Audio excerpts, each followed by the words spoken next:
Hi guys! Ngayon, gagawa po tayo ng pudding with peanut butter. Ito po ay leftover kong pandesal. So, sisimulan ko na kung paano ko gawin ang pudding.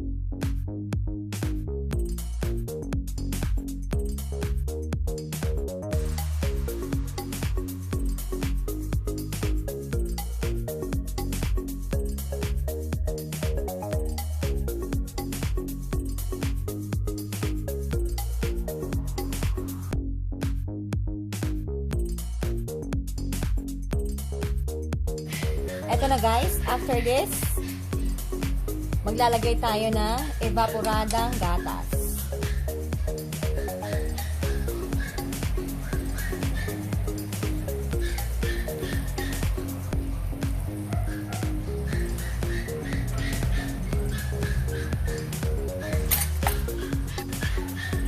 Tapos maglalagay tayo ng isang kutsarang peanut butter.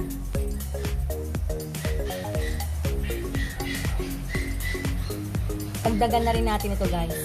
Para mas masarap, gawin na natin 2 kutsarang peanut butter.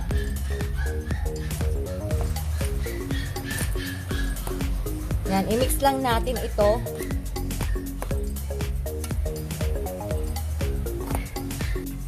Sugar.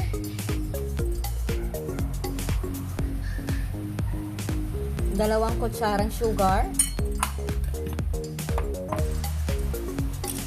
Tapos mix lang natin ito guys.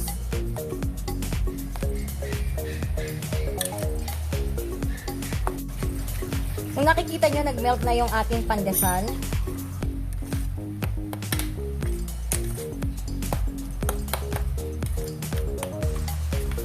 Ilalagay na natin ito sa ating lianera.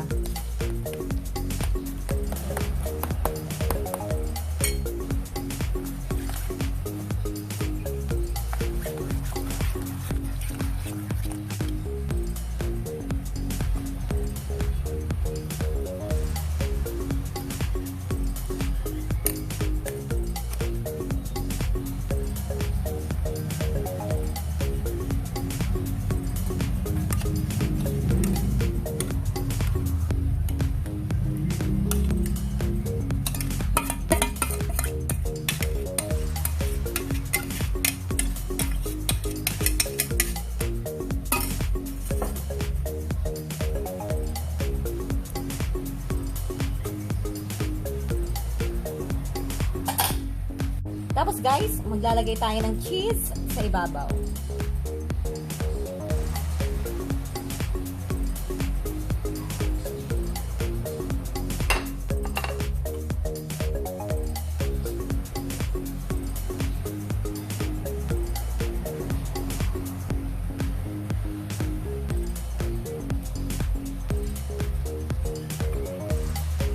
Ngayon, ilalagay na natin ang pudding.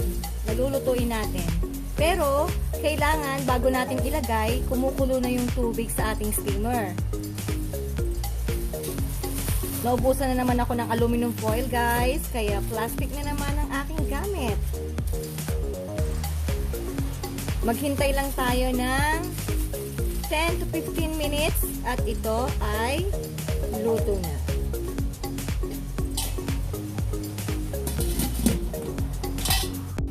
Minutes is over guys. So, tingnan natin. Ayan, kung nakikita nyo po ay luto na ang ating peanut butter pudding. So, hahanguin ko na ito guys.